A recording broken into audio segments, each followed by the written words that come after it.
Hey guys, welcome to Trippy Commentaries and our instant reactions on the 2014 NFL Draft. We have made it to pick number 11. We're outside of the top 10, so now it's going to get pretty interesting to see what players that are left over from the top 10 are going to go to these teams that are not too far away from being contenders. Yeah, that's for sure. Definitely. I'm RJ. I'm here with Kyle. Man, this has been a crazy draft so far, man. Like this is crazy. So many moves so far already in this draft. So many unpredicted picks that we didn't think about, and a few that we did. So, but joining us in this video, Retro Brett. Retro Brett's here. He missed the draft because he had to go to the baseball game. He was at the baseball game. He's lose again. He's a true season ticket holder, though. He goes hats to off. Nearly all the home games, and he had to take one for the team. The rest of us were covering this draft. We needed Retro Brett to go check out the Rays. Unfortunately, they lost, but enough of that. Let's get into this draft. The Tennessee Titans. I predicted this pick correctly, Taylor Lewan, and I'm very happy to hear that, just because this is a great pick. This guy should not have fallen outside of the top 10. You know damn well, Kyle, the only reason why I did is because of how many good players are in this draft. Well, and because of what happened with the trades. I had him going to the Bills. Really? 2 picks ahead of that. And in my draft, had he have fallen down to the Titans, definitely would have picked this. Yeah. Still interesting, though, because the Titans, I heard they're not really sold on Jake Locker. I heard that they're possibly looking for a quarterback. You had your pick here at the other two best quarterbacks in the draft. Still passed on it. Went with a great offensive lineman. And I can't really blame him for passing because Lewan fell to them. Who was, I said these 3 tackles that were in this draft are elite caliber players. You can't really say about a lot of players. There's a few in this draft that are really elite, but these guys are proven. And to have a tackle who can move to guard or just a straight up tackle in this league where it's so important because the defensive ends are getting better. You got linebackers blitzing. These tackles are very important to have, and I really feel that you have to have great offensive linemen in this league to have any type of offense production. They feel the same way. This is a great pick for them. I agree. I'm happy they made they pulled the trigger there because I heard a lot of people saying, hey, their offensive line is fine. Let's go somewhere else. But the bottom, I mean, yeah, on paper maybe, but running backs were not too impressive last year. I mean, they were fine. Sean Green, Chris Johnson, they did their thing. They don't have Johnson this year, so we'll see what happens there. I think you do need a better offensive line. Jake Locker got injured, so it's a smart pick, bottom line. Moving on to the next pick. It's going to go to the New York Giants. I felt like they really wanted Eric Ebron. Ebron went to the Lions there, surprisingly, to me at least, and they had to go a different route. They wanted to go an offensive weapon to help out Eli Manning, try to get him to really bounce back from a, let's just say, shitty season last season. They did. They grabbed a guy me and Kyle are both very, very, very high on. Odell Beckham out of LSU. This guy is just one of those players that you're going to want to pass it to, get it in his hands, because after the catch, he's going to make things happen.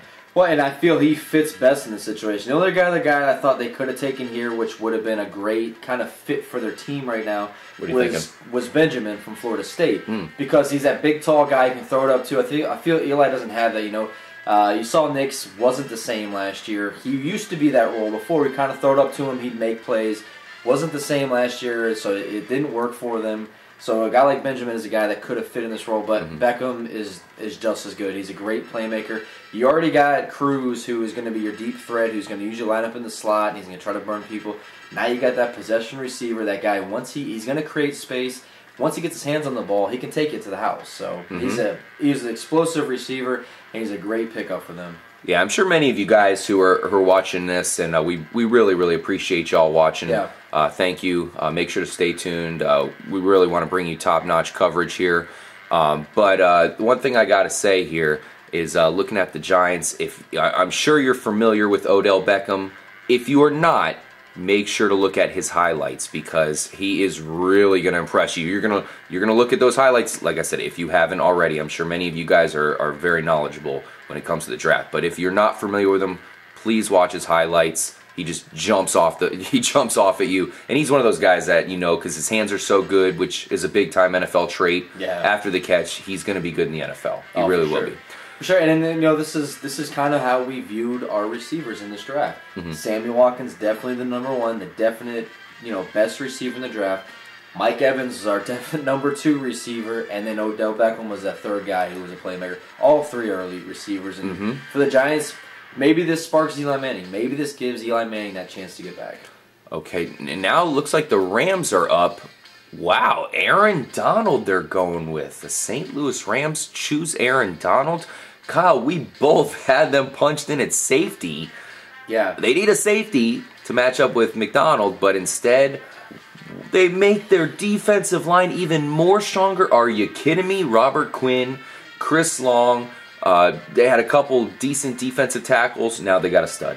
Oh, for sure. I mean, this pick right here solidifies that defensive line. Even more. Just absolutely. I mean, one of the better defensive fronts right now probably in the NFL with the addition of with Aaron Donald. I know a lot of people really like him. I like him too. A lot of people had the Bucs picking him, which I felt bad because I was kind of like downplaying how good Aaron Donald was just because I felt the Bucs had more needs.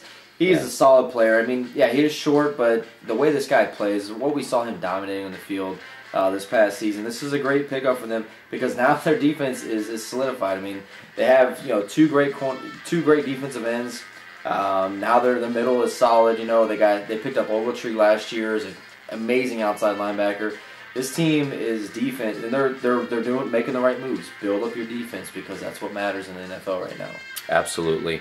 Great pick. Definitely agree with the pick because I said all along that I'm not huge on Aaron Donald, but I felt like if he can get on a defensive line with some other guys who can really help him out, that he will really prosper. For example, the Bears, I know they have Jared Allen, but I thought that would have been a bad pick. I would have preferred them to go with a bigger guy. In this case, are you kidding me? Yeah. You got Robert Quinn alone exactly. is going to be perfect for getting this guy some space in the middle. This is what they needed because you got Robert Quinn on the outside, you got Long on the other side. Both guys are going to bring pressure from that outside. Well, a lot of times quarterbacks can step up, so you need that middle presence. And the thing that Aaron Donald brings is he's got that speed, so he's going to get around. If he's got single guys covering him, which they're going to have to because they're going to have to double team these outside guys, he's going to get right around him. He's going to be on the quarterback like that, and he's going to create havoc.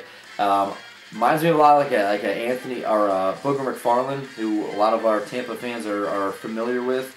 Kind of that kind of guy that's going to play that 3 technique, and he's going to get in that backfield and create havoc. Sure. Thank you guys for joining this episode. Make sure to stay tuned for our next installment where we'll be starting off with the Chicago Bears. One of the teams we had under a microscope going into this draft. Who could they go with? Yeah. We'll tell you in the next part. See you guys there. Thanks.